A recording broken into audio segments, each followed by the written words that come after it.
Norway's steadfast leader, Jonas Gahr Støre on global peace, domestic stability, and the path ahead. In a world increasingly defined by geopolitical tensions, economic uncertainties, and humanitarian crises, leaders like Norwegian Prime Minister Jonas Gahr Støre stand out for their measured, principled approach. On September 1st, in an engaging episode of The Rest is Politics, leading titled The Man Standing Between Trump and a Nobel Peace Prize, the Prime Minister of Norway, Jonas Gahr Støre, hosts Rory, Stewart, and Alastair Campbell delved into a wide-ranging conversation with Støre.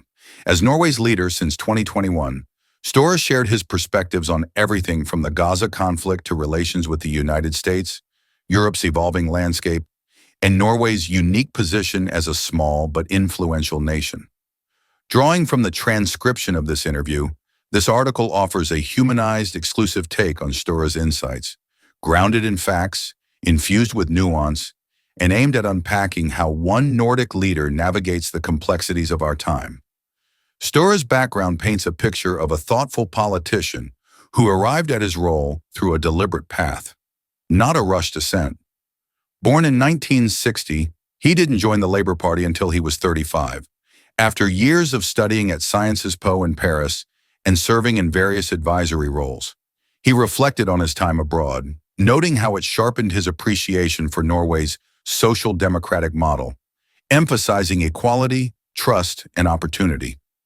"I saw some of the inequality in France," he said, contrasting it with Norway's strengths. His career included stints as a special advisor to former Prime Minister Gro Harlem Brundtland and Chief of Staff to Jens Stoltenberg, who later became NATO Secretary General and is now back as Støre's finance minister. This continuity in Norwegian politics is striking.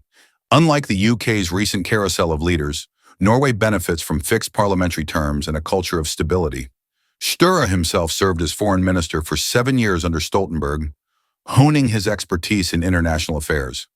One of the interview's most compelling threads was Støre's discussion of Norway's sovereign wealth fund, often hailed as a model of prudent resource management.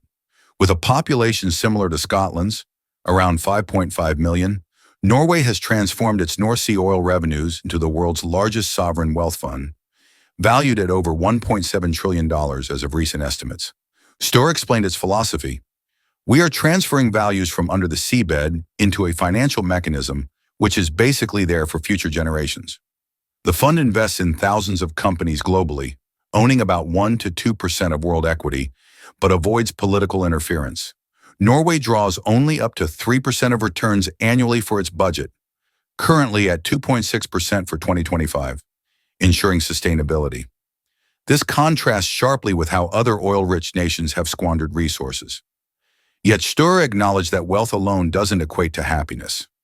Recounting a conversation with a 100-year-old woman, he noted how modern worries like social media, climate change, and wars burden younger generations more than material scarcity did in the past. It's a poignant reminder that even in a prosperous society, politics must address intangible human needs. Domestically, Støre is gearing up for re-election in a system where no party dominates overwhelmingly. Labour typically hovers in the 20 to 30% range. He leads a minority government and faces challenges from the Populist Progress Party on the right, which he described as part of Europe's populist family but distinct from more extreme figures like Geert Wilders or Marine Le Pen. They belong to the democratic tradition, he said, noting their past role in government. His critique of conservative leader Erna Solberg, his predecessor, centered on her policies favoring tax breaks for the wealthy, privatization in health and education, and growing dependence on the Progress Party.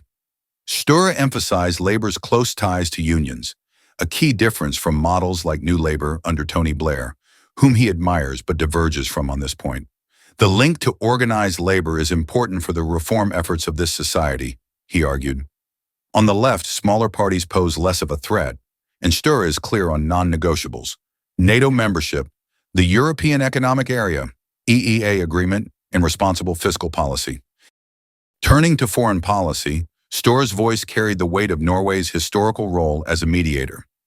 Sharing a border with Russia, home to the world's largest nuclear arsenal, Norway prioritizes alliances like NATO.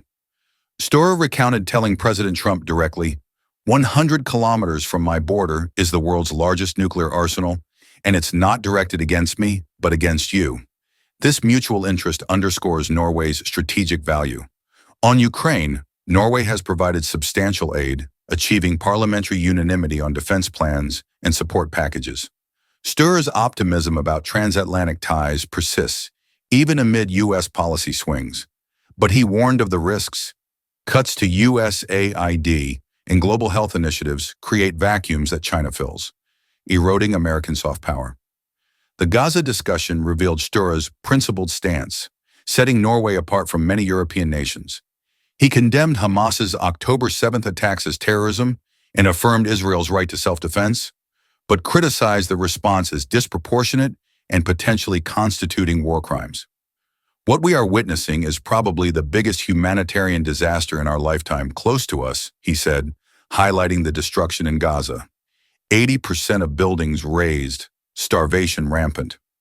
Norway recognized Palestine a year ago, alongside Spain, Ireland, and Slovenia, to uphold Palestinians' rights under the UN Charter and counter extremism. This builds on Norway's legacy with the Oslo Accords in the 1990s, where it shared donor support for the Palestinian Authority. Støre believes a two-state solution remains essential, despite Netanyahu's government's opposition. He urged a ceasefire, humanitarian aid, and hostage releases, emphasizing the day after for sustainable peace. Notably, he sees the U.S. as pivotal, having discussed Gaza with Trump and advisor Steve Witkoff, sensing Trump's sensitivity to civilian suffering. Europe's future loomed large in the conversation. Norway's EEA membership allows access to the EU's single market without full membership. 70% of exports go there, despite two failed referendums in 1972 and 1994. Støre regrets the democratic deficit, but sees it as workable for a small nation. He advised post-Brexit Britain against adopting a similar model given its size and desire for sovereignty. Praising UK Prime Minister Keir Starmer's pragmatic reconnection with Europe, Støre highlighted deepening bilateral ties in defense, green energy, and industry. He envisions a broader European political community encompassing non-EU states like the UK, Norway, Ukraine, and Turkey to tackle migration, energy, and security. On AI, he acknowledged US and Chinese dominance, but called for European strategic autonomy through competitiveness reports like Mario Draghi's, focusing on telecom, energy, and capital markets. Norway's appeal to tech giants like OpenAI for data centers in the north underscores potential transatlantic collaboration. Sture's reflections on global shifts, from the post-Cold War optimism to today's populism and authoritarianism, were sobering. He rejected the notion that the world once aspired to be Norway, instead emphasizing ongoing complexity. Citing negotiations with Russia's Sergei Lavrov in 2010, which resolved Arctic border disputes amicably, he contrasted it with Russia's current aggression. Yet he remains hopeful. We should believe in what we can do together. On Elon Musk, whom he debated years ago, Støre noted a shift from a reserved innovator promoting EVs. Norway leads with over 90% non-fossil new car sales, to a more polarizing figure in U.S. politics. Immigration, a hot-button issue elsewhere, is handled with nuance in Norway. Støre advocates a common European approach, noting successful integration of nearly 100,000 Ukrainians. He resists populist fear-mongering, staying true to Nordic values of openness, balanced with security. Finally, on Trump's Nobel Peace Prize aspirations, tied to Alfred Nobel's will, Støre diplomatically noted the committee's independence. Having weathered strains like China's backlash after awarding Liu Xiaobo, he quipped that striving for peace is laudable, but prizes go to those making genuine contributions. Jonas Gahr Støre embodies a leadership style that's reflective, value-driven, and forward-looking, rare in today's polarized arena. As Norway faces re-election, his vision offers lessons for a world grappling with division. Prioritize unity, ethical investment, and international cooperation. In an era of uncertainty, Støre's steady hand reminds us that small nations can punch above their weight by staying true to their principles.